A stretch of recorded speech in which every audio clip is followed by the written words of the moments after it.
శ్రీ కనక మహాలక్ష్మికి, రాజరాజేశ్వరి వరప్రసాద మహారాజ శ్రీ పసలపూడి పంకజం గారి పరమ కళారసిక నాట్య మండలికి, ఆడియన్సులారా, రసిక శిఖామణులారా, నువ్వు తొక్కవయ్యా harmony.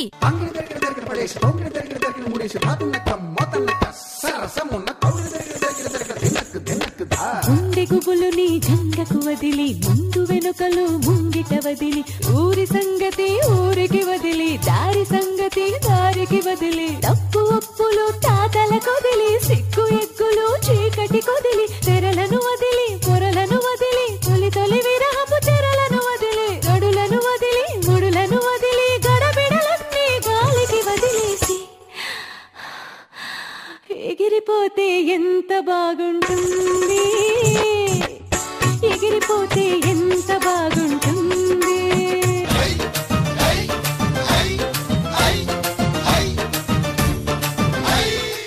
Hi, this is Nikki, you're so lucky. Welcome to a brand new episode of Grape Wine తీయతేగా పుల్లపుల్లగా.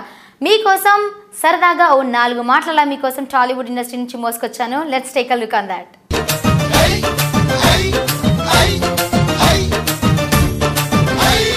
గ్రేప్ వైన్ లో ఈ వీక్ 4 మాటలు.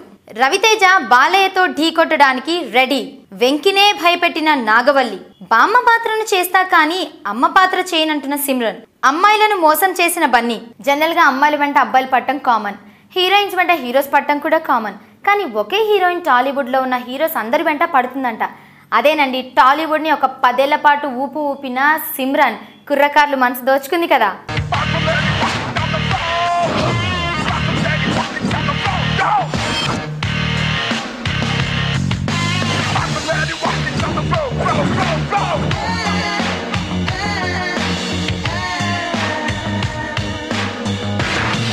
సిమ్రన్ కి పెళ్ళైన తర్వాత నాకు పెళ్ళైనా పర్వాలేదు, ఎప్పటికీ కుర్రకారు కలలరాన్ని, ఇప్పటికీ హీరోయిన్ అని తెలిసిన డైరెక్టర్లు ప్రొడ్యూసర్ల చుట్టూ తిరుగుతుందంట.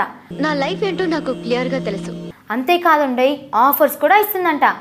నాతో వస్తే ఇద్దరం కలిసి పార్ట్నర్స్ గా బిజినెస్ స్టార్ట్ చేద్దాం. తన సినిమాలో హీరోయిన్ లెంత్ ఎంత ఎక్కువగా ఉంటే తన రెమ్యునరేషన్ అంత తక్కువగా తీసుకుంటుందంట. నా కెరియర్ లో నంబర్ 1 అవ్వాలనేదే నా అంబిషన్. ఆ తర్వాత సిమ్రన్ హీరోయిన్ గా ఒక 2-3 సినిమాలు వచ్చాయి. అవి ఎప్పుడు వచ్చాయో తెలియదు, ఎప్పుడు వెళ్ళిపోయినాయో కూడా తెలియదు. అప్పటి నుండి సిమ్రన్ వెంటపడ్డమే మిగిలింది.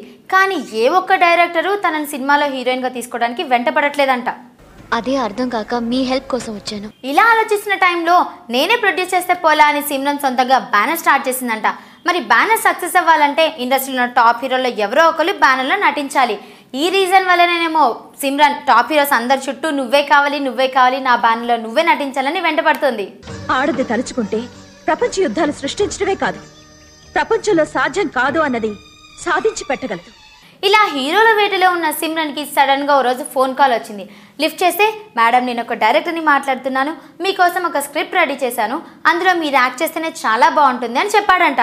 దీంతో దెబ్బకి ఎగిరి గంతేసిన సిమ్రన్ వెంటనే డేట్స్ ఇచ్చేసిందంట డైరెక్టర్కి.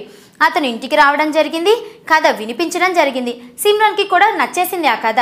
మొత్తం విన్న తర్వాత ఈ హీరోయిన్లో నేను ఏ హీరోయిన్ని అడిగిందంట సిమ్రన్. కానీ మన డైరెక్టర్ హీరోయిన్ కాదు మేడం, హీరోయిన్ కి అమ్మగా నటించాలని చెప్పాడంట. అంతా మన మంచికే జరిగింది అనుకుందాం. అంతే, సిమ్రన్ గుండె బద్దలైపోయింది.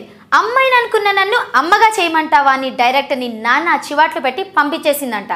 నోటితోనే కాదు, చేత్తో కూడా సమాధానం చెప్తుంది. అవును సిమ్రన్, నువ్వు అమ్మగా నటించనన్నావు కదా, మరి బాలయ్యకి బామ్మగా నటించావు కదా ఒక్క మగాళ్ళలో. చూడు, ఒకవైపే చూడు, రెండో వైపు చూడాలనుకోకు. కరెక్టే, బాలకృష్ణని ఒకవైపే చూడాలి, రెండో వైపు చూస్తే ఏమవుతుంది మన ఇడియట్ రవితేజకే తెలుసు. చంపుతాను కొడక. మరి అదే, ఆ నోటిదోలు ఎక్కువ నీకు. ఈ విషయం అందరికీ తెలిసిందే కదా. అయినా ఈ సినిమా ఇండస్ట్రీలో నువ్వు ఈ స్టేజ్లో ఉన్నావంటే నువ్వు ఎంత కష్టపడి పైకొచ్చావో ఒక్కసారి గుర్తు తెచ్చుకో.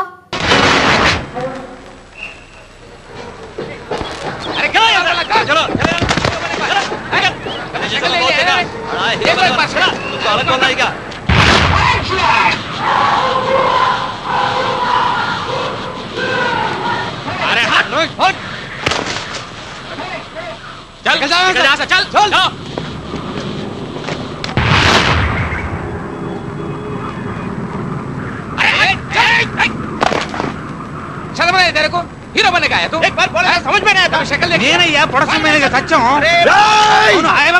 ఒక్క ఛాన్స్ రా ఒకే ఒక్క ఛాన్స్ ఆ రోజు నాకు సెల్యూట్ కొట్టి గేట్ లోకి తెరుస్తారా నీ అబ్బా ఈ రోజు నేను ఇక్కడ రేపు అక్కడ మీరెప్పుడు ఇక్కడే రే ఇక్కడే ఒక్క ఛాన్స్ ఆ ఒక్క ఛాన్స్తోనే కదా ఇంత పైకి వచ్చావు ఆ ఛాన్స్ నిలబెట్టుకోవాలి కదా నిలబెట్టుకున్నావు అనుకో ఆ నోటి దూల ఎక్కువైంది నీకు అదే తగ్గించుకోమన్నా అదే భద్రా సినిమాలో నీతో నటించిన మీరా జాస్మిన్తో నువ్వేమన్నావు బాలకృష్ణతో నీ నెక్స్ట్ సినిమానా ఆడెవడో ఎదవా వెంకటేష్ నాగార్జున పేరు చెప్పగానే గంతులు వేసుకుంటూ వాడు కారెక్కేసి వెళ్ళిపోవటమే పెద్ద హీరోనే పోదామనే నీకు సినిమా సంగతి తెలీదు అంతే నీ సంగతి అంతే అన్నావంట కదా పోనీ ఎక్కడితో ఆగావా మనది భద్ర అయితే బాలకృష్ణ వీరభద్ర పెట్టుకున్నాడట అవసరమా నీకు ఇవన్నీ అవసరమా నీకు ఏంటో నా కర్మ మామూలుగా బాలయ్య బాబు ఎవరి జోలికి వెళ్ళడు అది ఇండస్ట్రీలో అందరికీ తెలిసిన విషయమే కర్మ కాలి బాలయ్య జోలికి ఎవరన్నా వెళ్ళారనుకో తొక్కి పట్టి నార తీస్తా చూసావు కదా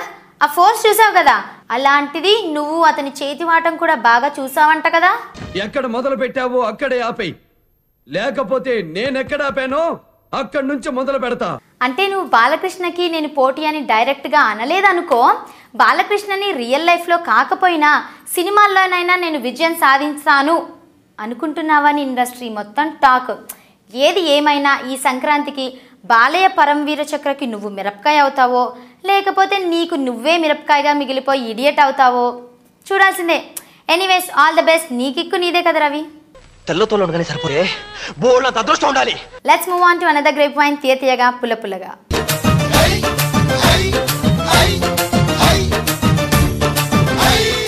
నాగవల్లి ఈ సినిమా టైటిల్ వినగానే చంద్రముఖి రేంజ్లో చాలా పవర్ఫుల్గా భయంకరంగా ఉంటుందని అందరూ ఊహించుకున్నారు అలాగే థియేటర్స్కి వెళ్ళారు చూస్తున్నంతసేపు చాలా భయపడ్డారు కానీ ఈ సినిమా తీస్తున్నంతసేపు యూనిట్ సభ్యులంతా చాలా భయపడ్డారంట కానీ మన విక్టరీ వెంకటేష్ మాత్రం సినిమా అనుకున్న వెంటనే చాలా భయపడ్డారంట సినిమాలో భయపడిన వెంకటేష్ సినిమా స్టార్ట్ అవ్వకముందు ఎందుకు భయపడ్డారు అనుకుంటున్నారు కదా అక్కడే ఉందండి అసలైన ట్విస్ట్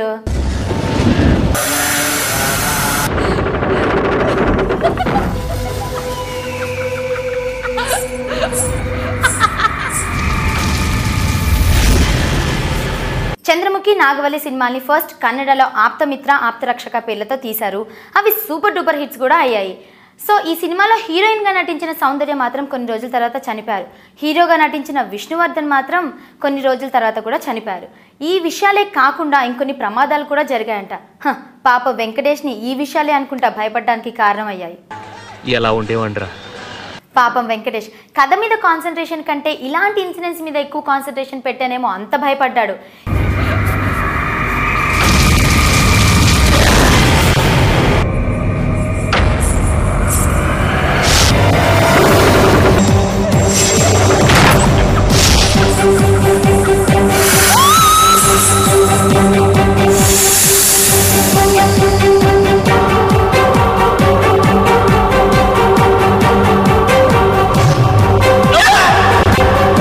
ఏది ఏమైనా కొంతమంది సిద్ధాంతులు వచ్చి శాంతి పూజలు జరిపిస్తే ఎలాంటి సమస్య ఉండదని చెప్పడం జరిగిందంట అలాగే వెంకటేష్ ఇంకా సినిమా యూనిట్ సభ్యులంతా కలిసి సీక్రెట్గా ఎవ్వరికి తెలియకుండా శాంతి పూజలు జరిపించారంట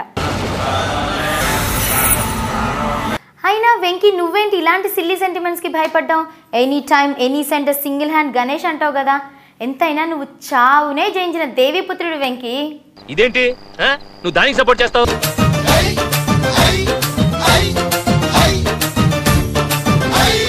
బన్నీ అందరమ్మాయిలే మోసం చేశాడు అనుకున్నా నన్ను కూడా మోసం చేశాడు నిక్కీని మోసం చేశాడు నేనెప్పుడు నేను ప్రేమించలేదే మన పరిచయం ఎంతకాలంలో నేనెప్పుడైనా నీకు ఐ లవ్ యూ చెప్పానా గుర్తెచ్చుకో అదేంటి బన్నీ నన్ను లైట్ హౌస్ కి తీసుకెళ్లి కేక్ కట్ చేయించా ఏంటి మహి కేక్ కట్ చేస్తే ప్రేమ ఇద్దరం కలిసి టీ తాగాం కలిసి టీ తాగితే ప్రేమ ఇద్దరం బైక్ లో వైజాగ్ అంతా తిరిగాం బైక్ లో తిరిగినంత మాత్రానా ప్రేమ నువ్వు ఫేస్బుక్ లో లవ్ చేస్తావని తెలుసుంటే ఫేస్బుక్ ఏంటి ఆర్కుట్ లింక్డ్ఇన్ హైఫై ట్విట్టర్ అన్ని సోషల్ నెట్వర్కింగ్ సైట్స్ లో నేనే ఉండేదాన్ని బన్నీ అదే స్నేహారెడ్డి నువ్వు ఫేస్బుక్ లో కలుసుకున్నారంట కదా అక్కడి నుంచే అంట కదా మీ లవ్ స్టార్ట్ అయింది ఫేస్బుక్ మీ ఇద్దరిని కలిపిందని ఫేస్బుక్ సీఈఓని కూడా మీ పెళ్లికి స్పెషల్ గా ఇన్వైట్ చేస్తున్నావంట కదా చిన్నమ్మ గారు మగ పిల్లగారితో సావాసం అంటే పెద్ద ఏమంటాడు భయంగా ఉన్నాడు జాగ్రత్తగా మాట్లాడు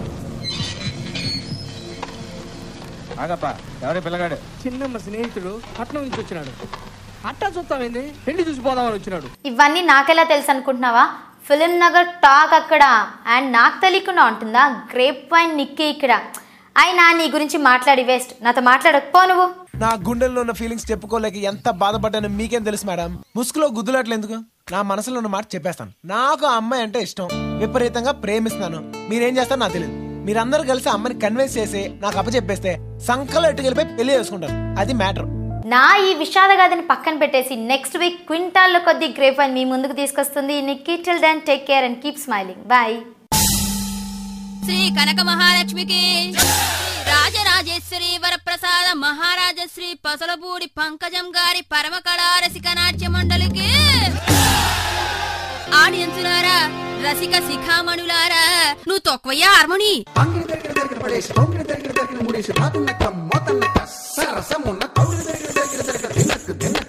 గుండె గుబులు నీ జంగకు వదిలి ముందు వెనుకలు ముంగిట వదిలి ఊరి సంగతి ఊరికి వదిలి దారి సంగతి దారికి వదిలి తప్పు ఒప్పులు తాతల కొదిలి సిక్కు ఎగ్గులు చీకటి కొదిలి తెరలను వదిలి పొరలను వదిలి తొలి తొలి విరహపు చెరలను వదిలి గడులను వదిలి ముడులను వదిలి గడబిడలన్నీ గాలికి వదిలేసి ఎగిరిపోతే ఎంత బాగుంటుంది.